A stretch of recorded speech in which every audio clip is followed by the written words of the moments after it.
অনেককে গুনাহের কাজে আলহামদুলিল্লাহ, মাশাআল্লাহ, ইনশাআল্লাহ বলতে শোনা যায়। যেমন ইনশাআল্লাহ এবছর আমার একটা সিনেমা আসবে, মাশাআল্লাহ আপনার মেয়ে তো ভালো নাচতে পারে। গুনাহের কাজে এইভাবে আল্লাহর নাম নেওয়ার বিধান কি? খুবই অন্যায় কথা।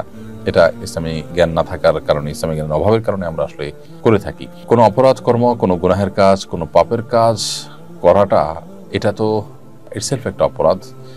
সেটার সাথে মাশাআল্লাহ, সুবহানাল্লাহ, আলহামদুলিল্লাহ, ইনশাআল্লাহ এগুলো যুক্ত করাটা প্রমাণ করে যে সেই কাজটাকে আপনি অপরাধ মনে করছেন না।